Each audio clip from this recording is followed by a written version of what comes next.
Vea, compañeros, ¿cómo estáis? Vamos a hacer un pequeño vídeo sobre las cosas que están sucediendo en el mundo. Lo primero que quiero decir en este Coche Blog es una cosa que repito muchas veces, porque claro, como entra gente nueva a los Coche Blogs, pues me dicen, ¡no conduzcas! Pues mira, yo conduzco y hablo porque no hay ninguna norma en España que impida hablar dentro de un coche.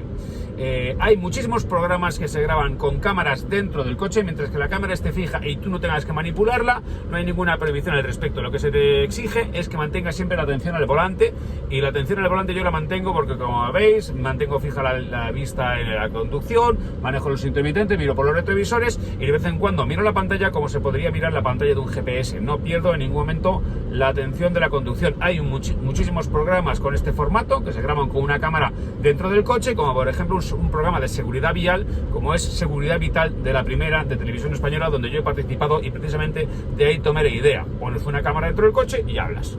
Entonces, cuando yo conduzco es el momento más tranquilo que tengo para poder desarrollar estos pensamientos, porque no hay niños, no me molestan, en fin, es un rato que puedo utilizar para esto. Entonces, hemos hablado varias veces de lo que está sucediendo en Ucrania con la invasión de Rusia. Y ya sabéis que en España hay opinólogos para todo, gente experta que sabe de todo, ¿no? Desde fútbol, la política internacional y por supuesto como volcanes y conflictos bélicos. Bueno, yo no soy así, yo no tengo ni puta idea de nada, no soy un experto en nada, simplemente os cuento lo que a mí me parecen las cosas, pero sin dar soluciones mágicas ni decir lo que se tendría que hacer. Y lo que siempre os digo es que contrastéis la información que llega y que busquéis los datos, porque los datos dicen muchas cosas, los datos son objetivos, los datos que estén avalados por instituciones internacionales, pues es lo que es. Y entonces no son discutibles. Cuando yo, por ejemplo, digo que la invasión de Ucrania ha producido un alza en los precios de la energía, no me lo estoy inventando, no es una opinión, es un dato. Es que están ahí. O sea, se ha producido un pico en cuanto al precio, que la energía estaba subiendo por otras razones, ya lo hemos dicho aquí muchísimas veces, la energía está subiendo por una razón política, que es la de encarecer el consumo de combustibles fósiles para desalentar el consumo de combustibles fósiles en una solución que a mí me parece precipitada. Bueno, pero de eso ya hablamos en otra ocasión. Entonces, ir a los datos. Entonces, a mí lo primero que se me plantea con esta historia de Rusia plantándole un órdago de este calibre a las potencias occidentales, a Estados Unidos y a la Unión Europea y a la OTAN, es decir, oye, qué potencia no solamente militar, sino económica tiene Rusia para plantar este órdago. Y eso creo que es una cosa que tendríamos que comprender, ¿no? Porque mantener un ejército desplegado en Ucrania significa que tienes que tener no solamente 200.000 tíos allí, sino alimentar a 200.000 tíos, 200.000 raciones de campaña que tienen que llegar todos los días a tus tropas. Más luego el combustible, los millones de litros de gasoil que tienes que tener para que los tanques y los vehículos no se paren, los aviones, el queroseno, que no se detengan, y venga, meter ahí un desafío logístico que cuesta mucha pasta. Son miles de camiones al día. Más luego, cada uno de esos misiles que explota son cientos de miles de euros, y eso es que sobra una pasta. Entonces digo, oye, ¿qué potencia económica tiene Rusia para plantearle este órdago a la Unión Europea y a Estados Unidos y a todo el mundo, ¿no? Amenazándonos con una guerra nuclear? Entonces te buscas los datos de PIB de Rusia y resulta que el PIB de Rusia en el año 2020, ¿no? Porque la pandemia ha trastocado muchas cosas, pero los últimos datos, digamos, fiables, con una situación estable, pues, macho, el PIB de Rusia es parecido al PIB español. Entonces tú dices, ¿pero cómo puede ser que un país que tiene el PIB de España, ¿os imagináis a España en una aventura similar? ¿Os imagináis a España de nuevo en una aventura de carácter imperial? O sea, ¿cómo puede ser que una economía del PIB de España pueda meterse en esta historia, ¿no? Entonces ya rascas un poco.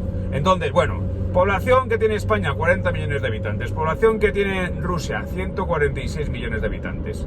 Entonces dices, oye, macho, pues tenemos un PIB parecido, pero ahí hay mucha más población. Entonces, claro, hay peor distribución de la riqueza nacional.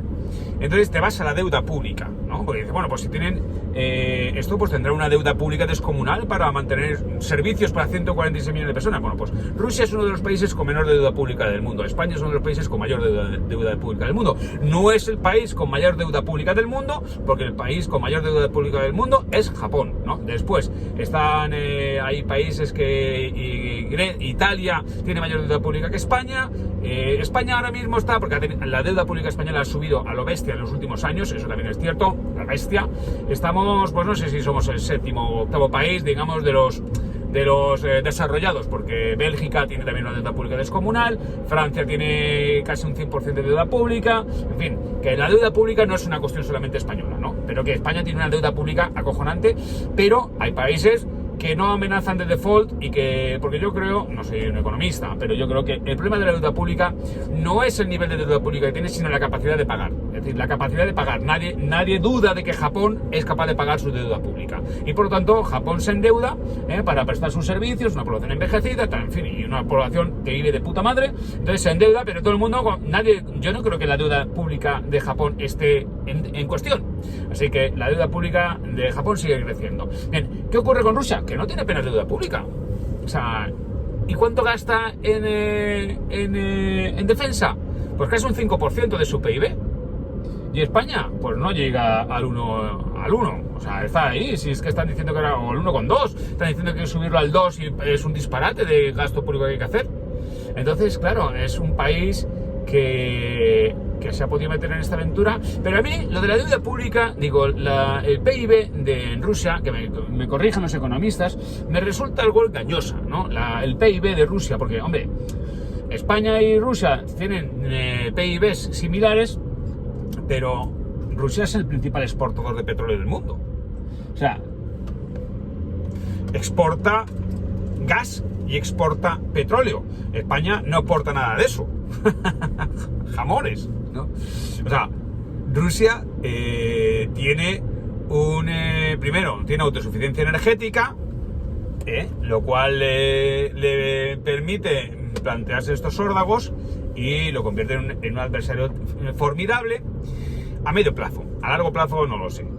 Y entonces, pues claro, la cuestión cambia, ¿no? Pero donde hay más diferencias todavía entre, por ejemplo, nuestro país con un PIB parecido a Rusia es, por una parte, en la economía sumergida. Es decir, en España se calcula que un 10% del PIB español podría ser economía sumergida, economía informal, ¿no? Hay gente que dice que es hasta un 18, en fin, otros cálculos dicen que es un 10. Pero el problema de la economía sumergida es que no se puede calcular.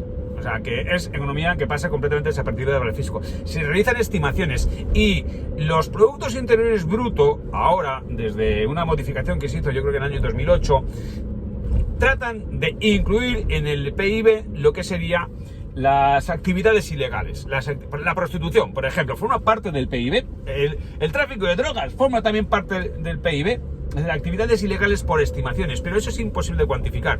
Por lo tanto, yo creo que un PIB de un país como Rusia, que prácticamente puede tener en el interior de Rusia, pero claro, en Rusia no es solamente Moscú, sino es todo el país más grande del mundo, ¿no? La economía informal, pues puede suponer, dicen algunos, que hasta el 50%, ¿no? Entonces, eso que a mí que me indica, que quizás me estoy equivocando, pero me indica que su PIB no está tomando en cuenta el verdadero tamaño de su economía sumergida. Por lo tanto, yo creo que el PIB ruso puede ser mucho mayor que el español. Me da a mí la impresión, porque si estamos hablando de que el 50% de su economía puede ser sumergida, pues entonces eso es imposible de cuantificar. Sin embargo, la economía española, pues si entiende que el con factura o sin factura podría suponer un 10, un 12%, pues bueno, afecta mucho menos a lo que es el PIB. Pero también tiene gracia, porque resulta que si el PIB incluye también las actividades ilegales y la economía informal o sumergida, pues si aumentamos el PIB de esta forma, porque desde se hizo el cambio en cuanto a, digamos, la forma de calcular el PIB, aumentó el PIB de los países, resulta que nuestro límite de endeudamiento, que está en relación con el PIB, resulta que se ve beneficiado por incluir la prostitución. Como aumenta el PIB, pues beneficia a la capacidad de endeudamiento de España. Eso es una paradoja curiosa que quedaría para hablar. Algún economista tendría que explicárnoslo.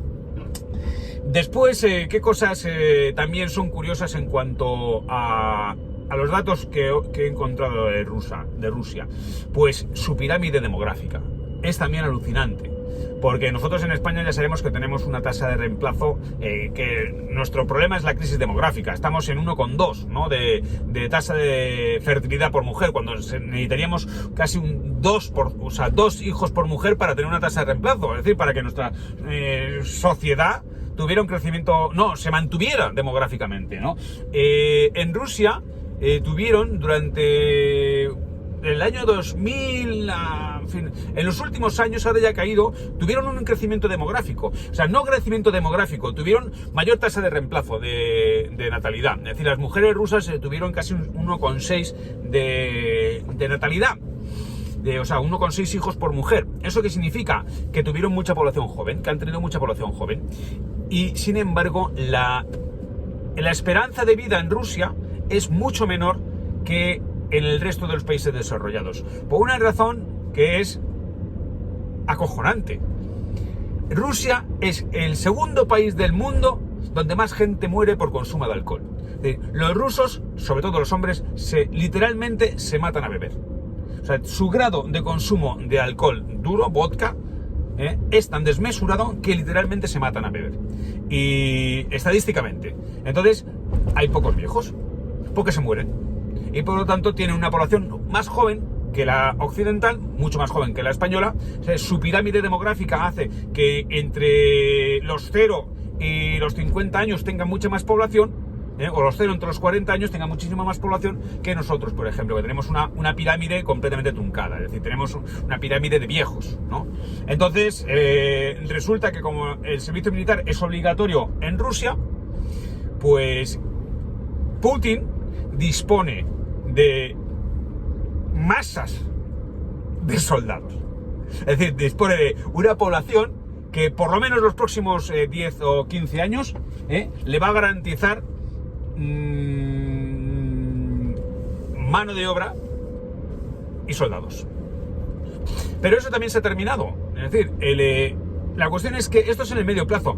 A largo plazo, los analistas que yo estoy leyendo ya vaticinan un decaimiento de Rusia, de su poderío militar, de su poderío económico, porque, claro, ahora mismo, por ejemplo, ¿qué le dicen? Rusia, al no depender, o sea, vamos a ver, Alemania o Italia, que dependen básicamente del gas ruso. Si les cierran el gas ahora mismo, están jodidos, ¿no? En cambio, a Rusia, si le cierran la importación de maquinaria de Alemania, pues puede seguir funcionando con sus fábricas sin renovar la maquinaria, ¿no? Porque eso no es lo mismo que te impidan una empresa importar maquinaria que te corten el grifo del gasoil. No es lo mismo que no puedas comprar una maquinaria nueva para dentro de 2 años que el que mañana no puedas llenar el depósito.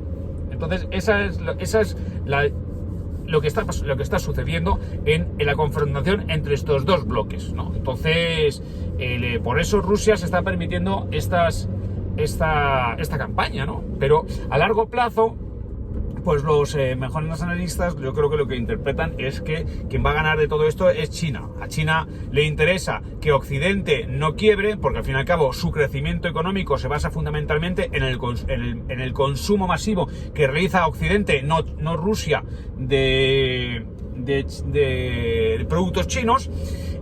Luego hay que tener en cuenta una cosa, o sea, la ayuda militar, por ejemplo, que China no va a prestar ayuda militar a Rusia, porque Rusia es también un competidor regional. Es decir, China tiene con Rusia una frontera enorme y no le va a ceder armamento para que le hagan ingeniería inversa y le copien porque eso es lo que hacen los chinos, copian todo lo demás.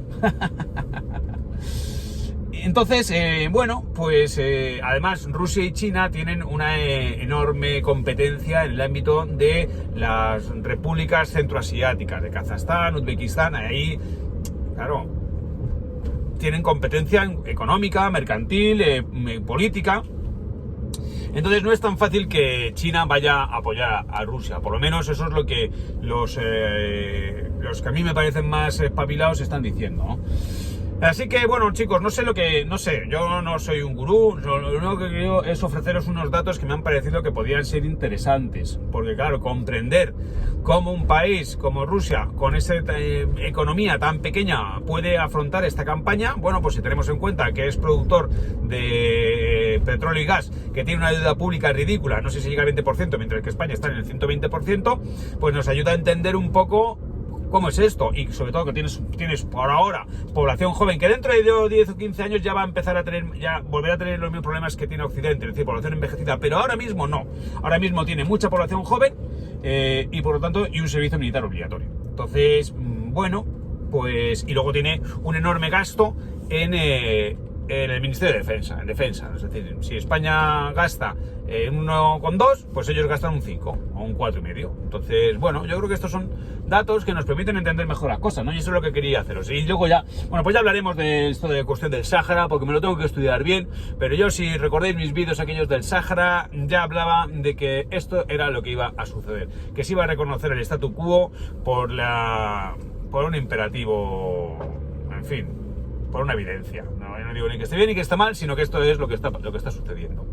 En fin, bueno, tíos, os dejo. Ya sabéis, si queréis leer algún libro mío, miquelsilvestre.com, y así entendéis un poquito mejor mi pensamiento y estas cosas. Venga, voy a repostar antes de que se acabe el suministro.